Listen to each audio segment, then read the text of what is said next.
This video is going to show you how to change the oil in a Fox Talas fork.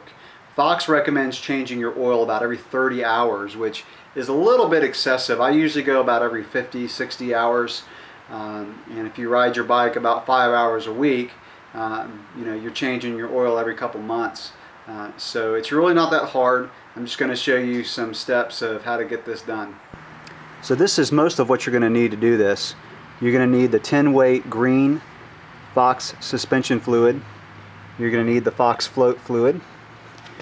You're going to need to have at least 2 crush washers. Sometimes you have to change the crush washers when you do this, sometimes you don't, but you need to have 2 on hand just in case they both get damaged. And you're going to need a 26mm socket wrench, a 10mm socket wrench, a 2mm Allen wrench or hex wrench, and a 1/16 millimeter Allen wrench or hex wrench. Okay, before you remove the fork from the bike, you're going to want to loosen this top cap, and this is a trick that I've learned to keep from stripping this top cap. So on the Talas fork, what we're going to do is we're going to remove this adjuster knob by loosening these bolts with the 1/16 Allen wrench. I'm going to pull these out and set them aside. I'm also going to take out the valve cover here, and this valve cover is actually easier to take out if the fork is set in the lower Talas settings. So I'm going to take this bolt off, this cap off, and then I'm going to loosen these screws and just lift off the adjuster knob. And these screws are really small, so make sure you don't drop them. So that just lifts right off. What you're going to want to do is put your 26mm socket wrench on the bolt here. And again, don't try to do this off the bike, because you want to be able to push down on this socket wrench pretty hard to keep pressure on this bolt, because this is a really short bolt and it's really easy to strip it if you try to do this off the bike. So again, do this before you take the fork off, push it down, and what we're going to do is we're just going to loosen it a little bit so that when we do put the fork in a work stand, it'll be easy to get this bolt off. So what I've done, I've just loosened it maybe 1/4 of a turn. I'm also just going to let a little bit of air out. And now it's time to take the fork off the bike. Okay, so I've put the bike in a work stand after loosening that bolt on the top, and I've taken the wheel off. So now I'm just going to undo my cable guide here. And I'm not going to really go into detail about how to take a fork off, because I'm going to assume that if you're doing this, you probably have already taken your fork off before. And I'm going to undo the bolts that hold the brake caliper on. And one trick that you can do, because there's some spacer stacks on these bolts, is take something like a piece of duct tape, or I'm going to use just a wire tie here, a twist tie and just that way you can hold this stack together without having to piece it back together when you're done and when you put the bike back together. Okay, so obviously you're just going to undo your pinch bolts on your stem. Always loosen and tighten pinch bolts on a stem evenly. And undo the top cap, and when you're undoing your top cap, obviously you want to put a hand under your fork so that in case it drops out, your hand's there to catch it. So just going to go ahead and remove my top caps, set those aside.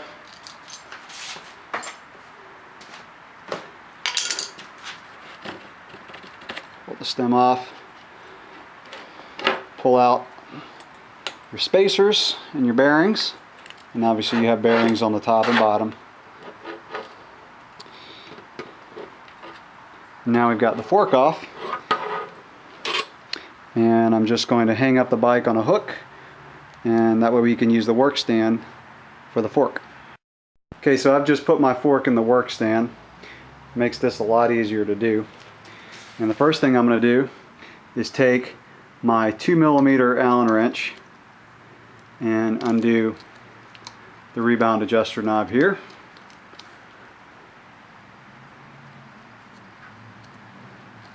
There's a little indentation which you can see once I get this off where that bolt goes into. And remember, when you put this back on, you're gonna want the bolt to seat inside that indentation. You've got 2 bolts underneath the fork legs that take a 10mm socket wrench to get off. And so we're gonna remove these first. And most likely the oil will not drain out when these are removed, because we have to tap on the threads here to release the oil. But put a drain pan underneath just in case it comes out. But you're going to obviously need a drain pan when you tap on these threads to release the oil. So just take your 10mm, undo both of these bolts, and they should not be on there that tight.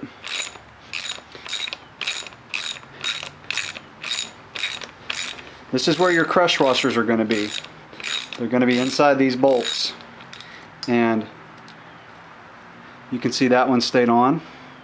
So I'm just going to remove that crush washer by twisting it. And this one looks to be... I'm going to replace this one. Some of the nylon's coming off. And I'm going to do the same thing on the other side. Okay, so I realized when I got this one off, this bolt, on the air spring side on this Talas fork, which is a 2012, it's actually a metal washer, so I don't need to replace this one. Just one crush washer is what I need for this job.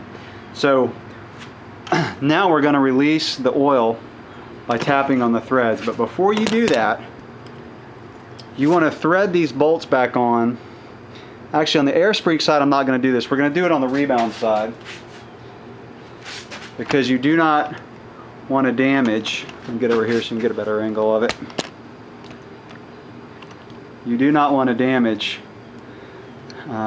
this extension underneath the rebound. We got some oil coming out on the other side. So I'm going to thread this bolt back on upside down, so when we tap on this with a hammer, there is no damage to this protrusion where the rebound knob goes. I've got that on. I'm going to get a hammer and I'm going to tap it. Okay, so we've got this bolt threaded back on upside down to protect the rebound bolt down here. And I'm going to take, I use a metal hammer. Fox recommends a plastic mallet, which I don't have, so I just have to be really gentle and tap on this with the metal hammer. And this is going to be seated in there pretty good.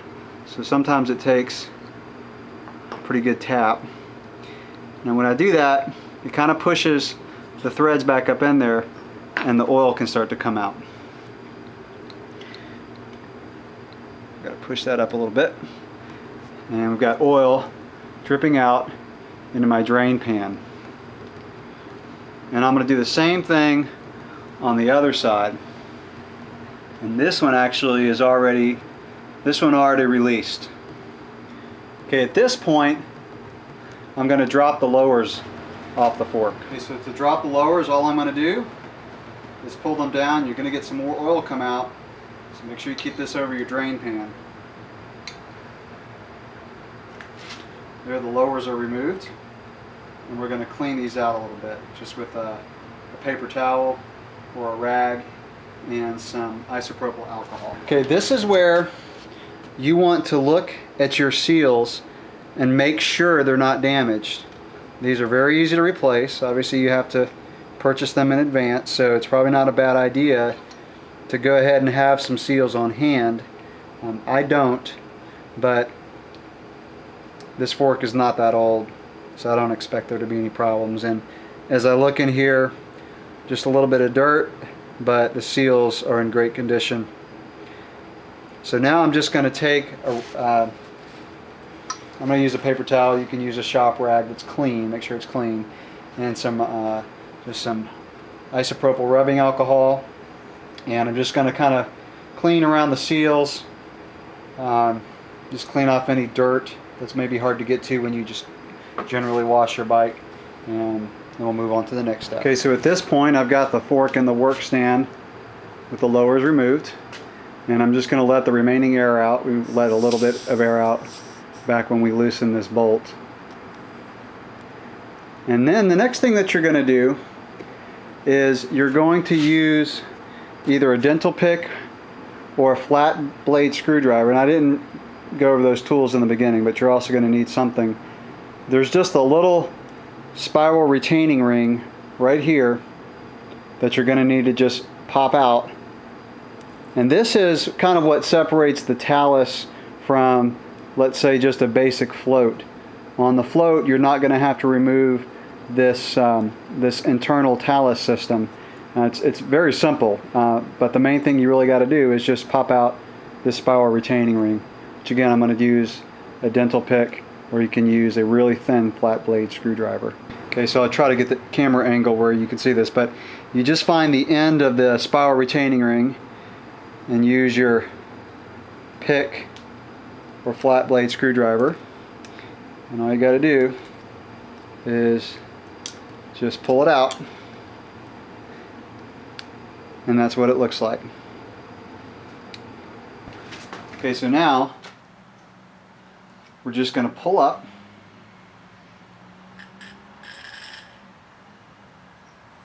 and this is just basically the Talus adjustment system. It's got a spring here. We're just going to pull this off so we don't lose it. And now we're going to set this aside. Now it goes without saying that you want to set everything on a very clean surface. I usually lay out some paper towels. And we're going to get my socket wrench. It's a little too hard to turn by hand. So this is the rest of the top cap assembly. And we're just going to undo the top cap. Okay, so once you get the top cap loose, you can lift straight up on this assembly.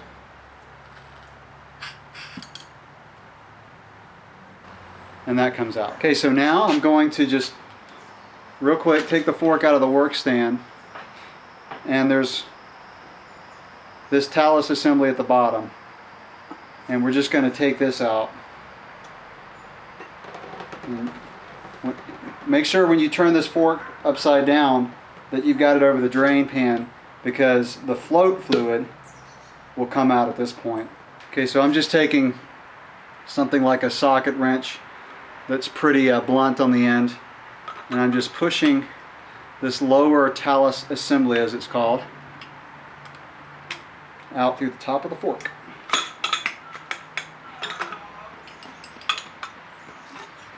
And just pull it out, and now all we're going to do is check the seals and just put some float fluid on to lube it.